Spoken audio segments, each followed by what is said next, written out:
എനിക്കൊരു sanitary napkin വാങ്ങണം, പിന്നെ ഒരു പൗഡർ. പറഞ്ഞു തുടങ്ങിയപ്പോൾ തന്നെ ഭർത്താവിന്റെ മുഖം ഇരുളുന്നത് കണ്ടു. ഇനി അതിന് തെളിച്ചം വരാൻ സാധ്യതയില്ല. കഴിഞ്ഞ മാസമല്ലേ നിനക്ക് ഞാൻ നാപ്കിൻ വാങ്ങി തന്നത്? പിന്നെ വലിയ ഒരുക്കമൊന്നും വേണ്ട. ഇടയ്ക്കിടയ്ക്ക് പൗഡർ എന്നും പൊട്ടെന്നും ഒക്കെ പറഞ്ഞ് എന്നോട് പൈസ ചോദിച്ചാൽ എൻ്റെ കയ്യിലും ഇല്ല. നിർദ്ദയം ഭർത്താവ് പറഞ്ഞപ്പോൾ അവൾക്ക് നാണക്കേട് തോന്നി. ഇടയ്ക്കിടയ്ക്ക് ഇങ്ങനെ വന്ന് ചോദിക്കണമെന്നില്ല.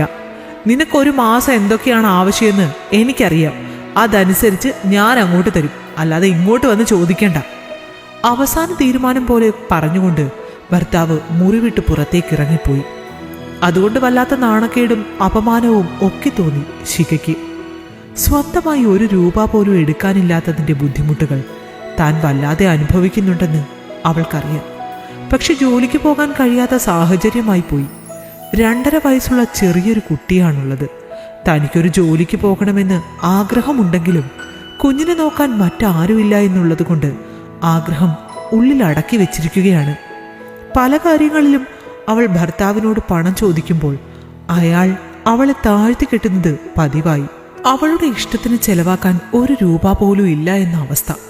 പേഴ്സണലായുള്ള ആവശ്യങ്ങൾക്ക് പണം കിട്ടില്ല എന്നുള്ളത് അവസ്ഥ.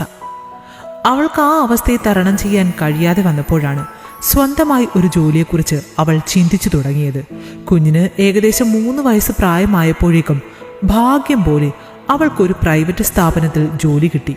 കുഞ്ഞിന്റെ ഭാഗ്യമെന്നാണ് അവൾ അതിനെ വിശേഷിപ്പിച്ചത്. കുഞ്ഞിനെ എവിടെ നിർത്തിയിട്ട് ജോലിക്ക് പോകുമെന്നുള്ള ചോദ്യത്തിന് ഭർത്താവിന്റെ അമ്മ തന്നെയാണ് കുഞ്ഞിനെ ഞാൻ നോക്കിക്കൊള്ളാമെന്ന് മറുപടി പറഞ്ഞത്. നാളുകളായി അവൾ അനുഭവിക്കുന്നതൊക്കെ ഭർത്താവിന്റെ അമ്മയും ശ്രദ്ധിക്കുന്നുണ്ടായിരുന്നു. സ്വന്തമായി ഒരു ജോലിയും വരുമാനവും ഒക്കെ എനിക്കും ആഗ്രഹമുണ്ടായിരുന്നു. പക്ഷേ അന്നെനിക്ക് അതിനുള്ള അവസരം കിട്ടിയില്ല. ഇപ്പോൾ നിനക്ക് മുന്നിൽ അങ്ങനെ ഒരു അവസരമുണ്ട്, അത് നീ പാഴാക്കി കളയരുത്. ആ നിമിഷം ആ അമ്മയോട് അവൾക്ക് വല്ലാത്ത ഒരു ആരാധന തോന്നി. തനിക്ക് വേണ്ടി ഇങ്ങനെ ഒരു സഹായം ചെയ്തു തരാൻ മുതിർന്ന അമ്മയെ ഒരിക്കലും ബുദ്ധിമുട്ടിക്കേണ്ടി വരരുത് എന്ന ചിന്ത ഉള്ളിലുള്ളത് കൊണ്ട് തന്നെ രാവിലെ നേരത്തെ തന്നെ എഴുന്നേറ്റ് അടുക്കളയിലെ പണികളൊക്കെ തീർത്തതിനു ശേഷം ആയിരുന്നു അവൾ ജോലിക്ക് പോകാറ്. അവൾക്ക് ജോലി കിട്ടിയ കാര്യം പറഞ്ഞപ്പോൾ തന്നെ ഭർത്താവ് പറഞ്ഞ ഒരേ ഒരു കാര്യവും അത് തന്നെയായിരുന്നു. ജോലിക്ക് പോകുന്നതൊക്കെ കൊള്ളാം, പക്ഷേ നിന്റെ ഒരു കാര്യവും ചെയ്തു തരാൻ ഇവിടെ ആരുമില്ല എന്നൊരു ഓർമ്മ വേണം. എന്ന് മാത്രമല്ല, ഇവിടെ ചെയ്തുകൊണ്ടിരുന്ന കാര്യങ്ങളിൽ ഒരു വീഴ്ച വരാനും പാടില്ല. അങ്ങനെ എന്തെങ്കിലും ഉണ്ടായാൽ അന്നത്തോടെ തീരും നിന്റെ ജോലിക്ക് പോക്ക്. അവന്റെ ആ വാക്കുകൾ ഒരു ഭീഷണി പോലെ തോന്നിയതുകൊണ്ടാണ് അവൾ അത് അക്ഷരം പ്രതി അനുസരിച്ചത്. ജോലിക്ക് പോകുന്നതിന് മുൻപ് തന്നെ വീട്ടിലുള്ള ജോലികൾ ചെയ്തു തീർത്തിട്ട് മാത്രമേ അവൾ പോകാറുള്ളൂ. ഏതെങ്കിലും ഒരു ദിവസം അവളൊന്ന് ലേറ്റായാൽ ഒന്ന് ബസ് സ്റ്റോപ്പിൽ കൊണ്ടുവിടാനുള്ള മര്യാദ പോലും അവൻ കാണിക്കാറില്ല. തനിക്ക് അതിൻ്റെ ആവശ്യമില്ല എന്നാണ് അവൻ പറയാറ്.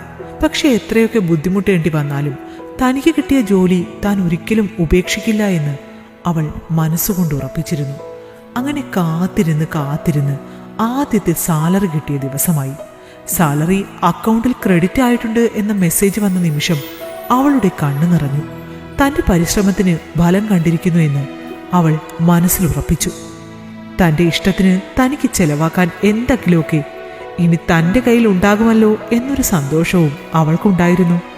വല്ലപ്പോഴും സ്വന്തം വീട്ടിലേക്ക് പോകുമ്പോൾ അമ്മയുടെ കയ്യിൽ എടുത്തു കൊടുക്കാൻ തൻ്റെ കയ്യിൽ ഒരു 500 രൂപയെങ്കിലും ഉണ്ടാകുമല്ലോ എന്നൊരു സന്തോഷവും അവളിൽ പ്രകടമായിരുന്നു. ആദ്യമായി കിട്ടിയ സാലറി ആയതുകൊണ്ട് തന്നെ വീട്ടിലെല്ലാവർക്കും വേണ്ടി ഓരോ ജോഡി ഡ്രസ്സ് എടുത്തു. പിന്നെ വീട്ടിലേക്ക് കുറച്ച് പലഹാരങ്ങളും വാങ്ങി. എല്ലാം വാങ്ങിക്കഴിഞ്ഞ് അവൾ വീട്ടിലെത്തുമ്പോൾ സന്തോഷമായിരുന്നു അവൾക്ക്. വാങ്ങിയ സാധനങ്ങൾ ഓരോന്നായി ഓരോരുത്തർക്കും കൊടുക്കുമ്പോൾ അവൾക്ക് അഭിമാനമായിരുന്നു. കിട്ടിയ പൈസ മുഴുവൻ ഇന്ന് തന്നെ നശിപ്പിച്ചു കഴിഞ്ഞോ? നിനക്ക് പൈസ സൂക്ഷിക്കാൻ അറിയില്ല എന്ന് ഞാൻ പറയുന്നത് ഇതുകൊണ്ടാണ്. ഭർത്താവിന്റെ ഭാഗത്തു നിന്നുണ്ടായ മറുപടി അങ്ങനെയായിരുന്നു. എന്തായാലും കിട്ടിയതിൽ ബാക്കി പൈസ എവിടെ? അവൻ ചോദിച്ചപ്പോൾ അവൾക്ക് സംശയമായി. എൻ്റെ കയ്യിലുണ്ട്. എന്നാൽ അതിനെടുത്തിട്ട് വാ. അയാൾ ഒരു നിർദ്ദേശം പോലെ പറഞ്ഞപ്പോൾ സംശയിച്ചിട്ടാണെങ്കിലും അവൾ ATM-ൽ നിന്ന് എടുത്ത പണം അയാളെ ഏൽപ്പിച്ചു. ഇത് ഞാൻ സൂക്ഷിച്ചോളാം. ഇത്രയും പണം കൈകാര്യം ചെയ്യാൻ എന്തായാലും നീ ആയിട്ടില്ല. അയാൾ പറഞ്ഞത് കേട്ട് അവൾ പകച്ചുപോയി. ഇത് കയ്യിലിരിക്കട്ടെ, ബസ്സിന് കൊടുക്കാം, പണം വേണ്ടി വരുമല്ലോ. ഇനി ഈ മാസം എന്നോട് പണവും ചോദിച്ചു വരരുത്.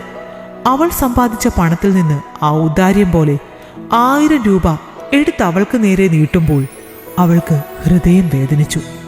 മാസാവസാനം വീണ്ടും ബസ് കൂലിക്ക് തികഞ്ഞില്ല എന്ന് പറഞ്ഞ് അയാൾക്ക് മുന്നിൽ കൈ നീട്ടുമ്പോൾ അയാളുടെ മുഖം കനത്തു. നിന്റെ കയ്യിൽ ഞാനൊരു 1000 രൂപ തന്നതല്ലേ, അത് ഇത്ര വേഗം ദൂർത്തടിച്ച് തീർത്തോ? ചോദിച്ചുകൊണ്ട് അയാൾ 500ന്റെ ഒരു നോട്ടെടുത്ത് അവളുടെ മുഖത്തേക്കെറിഞ്ഞു. അവൾക്കത് വലിയ അപമാനമായിട്ടാണ് തോന്നിയത്. നേരം പുലരുന്നതിന് മുൻപേ എഴുന്നേറ്റ് വീട്ടിലെ പണികളും തീർത്ത് ഓഫീസിലേക്ക് ഓടി അവിടുത്തെ പണികളും ചെയ്തു തീർത്തിട്ട് വീട്ടിൽ വന്ന് യന്ത്രം പോലെ അവിടുത്തെ പണികൾ വീണ്ടും ചെയ്തു തുടങ്ങുമ്പോൾ ഒരിക്കലും അവൾക്കതൊരു ഭാരമായി തോന്നാത്തത് തനിക്ക് സ്വന്തമായി വരുമാനമുണ്ടല്ലോ എന്ന ചിന്തയിലായിരുന്നു. പക്ഷേ ഇപ്പോൾ സ്വന്തമായി സമ്പാദിച്ച പണത്തിന് വരെ കണക്ക് പറയേണ്ട അവസ്ഥയാണ്. അങ്ങനെയാണെങ്കിൽ താൻ എന്തിന് ജോലിക്ക് പോകുന്നു എന്നൊരു ചിന്ത അവൾക്കുണ്ടായി. തൊട്ടടുത്ത മാസം ശമ്പളം കിട്ടിയപ്പോഴും അയാൾ അവളുടെ കയ്യിൽ നിന്ന് ശമ്പളം ചോദിക്കുമെന്ന് അവൾക്ക് ഉറപ്പുണ്ടായിരുന്നു. അത് പ്രതീക്ഷിച്ചു തന്നെയാണ് അവൾ വീട്ടിലെത്തിയത്. പ്രതീക്ഷിച്ചതുപോലെ അവൻ ശമ്പളത്തിന് വേണ്ടി കൈനീട്ടി. ഈ മാസം അക്കൗണ്ടിൽ നിന്നും ഞാൻ പൈസ എടുത്തിട്ടില്ല, അവൾ പറഞ്ഞപ്പോൾ അവൻ മുഖം ചുളിച്ചു. അതെന്താ? അല്ലെങ്കിൽ അക്കൗണ്ടിൽ നിന്ന് നേരിട്ട് എൻ്റെ അക്കൗണ്ടിലേക്ക് ട്രാൻസ്ഫർ ചെയ്താൽ മതി, അവൻ പറഞ്ഞപ്പോൾ അവൾ ചിരിച്ചു.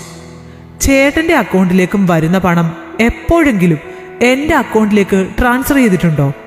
അങ്ങനെ ചെയ്തില്ലെങ്കിൽ പിന്നെ എന്തിനാണ് എൻ്റെ പണം ഞാൻ നിങ്ങൾക്ക് അയച്ചു തരുന്നത്? അവൾ ചോദിച്ചപ്പോൾ അയാൾ പതറി. നിനക്ക് ഇത്രയും പണം കൈകാര്യം ചെയ്ത് പരിചയമില്ലല്ലോ, നീ വെറുതെ പണം ദൂർത്തടിക്കും. ദുർബലമായ ശബ്ദത്തിൽ അയാൾ പ്രതിരോധിച്ചു.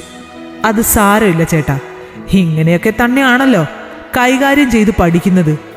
എൻ്റെ പണം എൻ്റെ അക്കൗണ്ടിൽ കിടന്നോട്ടെ, എപ്പോഴെങ്കിലും ആവശ്യം വരുമ്പോൾ നമുക്കെടുത്ത് ചെലവാക്കാം.